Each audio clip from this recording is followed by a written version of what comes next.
आज बाजरीच्या भाकरीबरोबर ही अंड्याची एक बनाट रेसिपी वेगळी करणार आहे। त्याच्यासाठी लसूण, आलं, जिरे, 4 हिरव्या मिरच्या आणि थोडीशी कोथिंबीर हे सगळं बारीक करून घ्यायचं।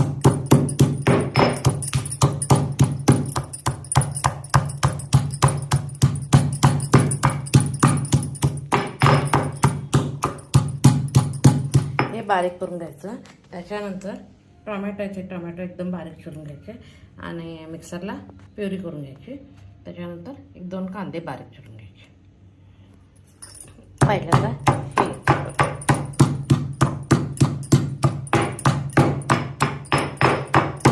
लाल तिखट पण घालायचं, पण आलं, लसूण आणि हिरवी मिरची पण घालायची। आता टोमॅटो बारीक चिरून झाला, आता मिक्सरला नाईस करून रुबवून घेते। आता ह्याच्यात सुरुवातीला की नाही थोडंसं तेल टाकायचं। तेल टाकल्यानंतर जिरे टाकायचे, थोडासा कांदा टाकायचा आणि थोडीशी कोथिंबीर टाकायची। आता काय करायचं आहे, हे अंडं फोडून मी ह्याच्यात घालते।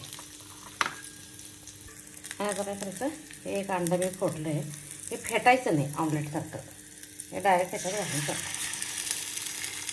हे सोडल्यानंतर पण वरनं थोडीशी कोथिंबीर घालायची, थोडासा कांदा घालायचा, मीठ घालायचं, लाल तिखट घालायचं आणि गरम मसाला घालायचा आणि साईडनं थोडंसं त्याला सुटू द्यायचं। 2 अंड्याचं केलं तरी चालतं, पण माझं हे बाउल थोडं लहान आहे म्हणून मी 1च अंड्याचं करायला लागले। बाउल मोठा असेल तर 2 अंड्याचं करायचं आणि लहान गॅस ठेवायचा, गॅस फार मोठा होऊ द्यायचा नाही त्याला। बघा आता साईडनं कडकच सुटायला लागले। हां, असं साईडनं सुटायला पाहिजे, मधला भाग तसंच राहायला पाहिजे आणि हा साईडनं सुटायला पाहिजे।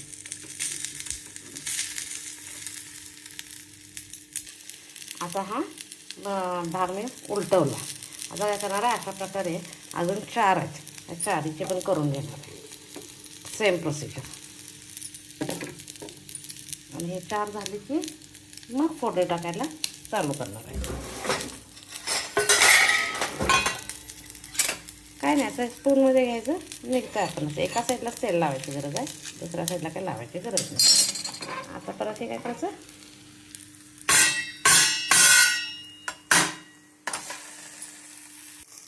आता मी हे दुसरं 1 अंड्याचं करून दाखवलं। 1 अंड्याचं केलं तर चालतं, मी दुसरं 2 अंड्याचं केलं। आपल्याकडे निर्लेप लहान कढई असली तर छान होतं, माझ्याकडे तर नाही आहे, ह्याच्यात पण उठतंय, त्याचा काय प्रॉब्लेम नाही आहे। सगळीकडनं असं सुटायला पाहिजे,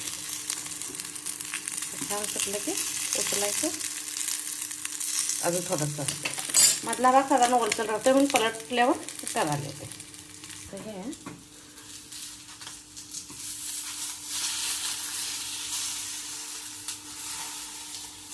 हां, असं उलटवायचं, असं करते आणि मग त्याचा सार करायचा। त्याचं खालची बाजू खूप हे झाली, भाजली गेल्या। माझी कढई जरा जुनी आहे त्यामुळे ते पसरलं गेलं। निर्लेपची चांगलं हे असला बाऊल आपल्याकडे तर होतं। खालचा भाग तो पिवळा असतो की नाही, आपण फेटलेलं नाही, त्यामुळे ते एका जागी असते म्हणून 2 मिनटं ठेवायचं। त्याच्यानंतर काय करायचं, आता घ्यायचं, याला असं काढून घ्यायचं। अजून एक करते,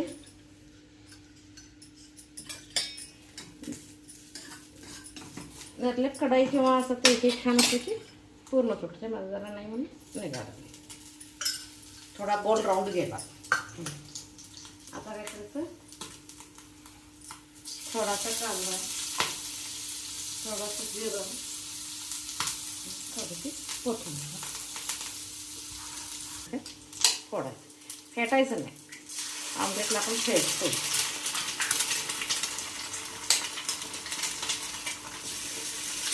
आता बाहेर पाऊस पडायला लागला, आता थोडंसं थोडंसं लाल तिखट आणि वर थोडासा कांदा आणि कोथिंबीर आणि गॅस बारीक ठेवायचा. आता एकदा खाली तेल तेव्हा सुटतं, एकदा तेल घातलं की सुटतं, काय प्रॉब्लेम येत नाही. पण त्याला आता भाजी द्यायचं त्याला व्यवस्थित. तर हे इकडं भाजायला लागलं. इकडं कढई टाकायला ठेवली आहे.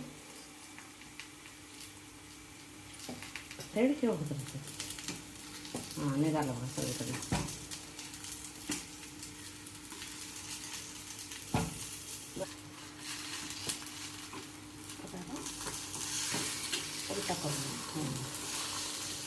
इकडं दूध टाकले.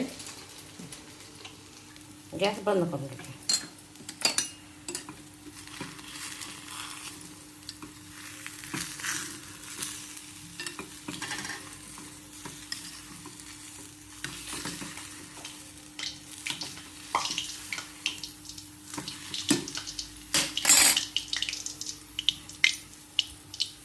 इकडं तेल टाकलं आहे.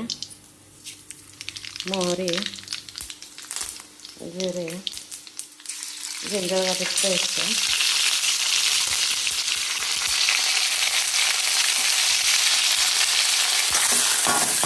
कांदा छानपैकी भाजून घ्यायचा.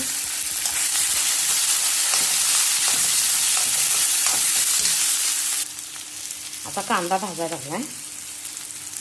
त्याच्यातच लाल तिखट, मीठ, गरम मसाला आणि हे टोमॅटोची प्युरी करायची. आता काय होतं, टोमॅटो आपण कच्चा वापरला आहे. त्यामुळे टोमॅटोचा कच्चा वास जायचा आणि छानपैकी भाजून घ्यायचं.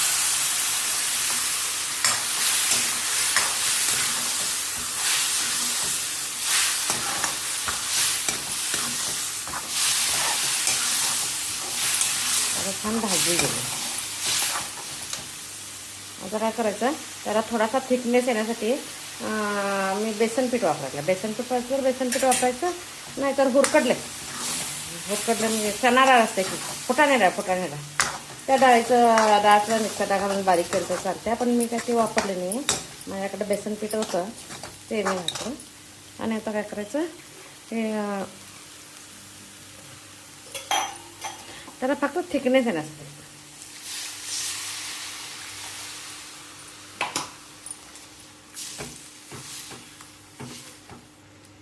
त्याला व्यवस्थित उकळी येऊ द्यायची. त्याला उकळी आल्यानंतर हे जे केलेलं आहे हेच त्याच्यात सोडायचं. आता ह्याला मस्तपैकी उकळी आली. आता हे काय करायचे, हे 2 असे सगळ्यात सोडायचे. सिंगलचं केलं तर थोडंसं लहान होतं, डबल केलं की मोठं होतं. आपल्या घरात ते करायला भांडं केवढं आहे त्याच्यावर अवलंबून ठेवा. आता छान उकळी आली. आता ह्याच्यात कोथिंबीर घालायची. आज मी बाजरीच्या भाकरीबरोबर नवीन स्टाईलचे अंडा वगैरे केली. मस्त उकळी आली.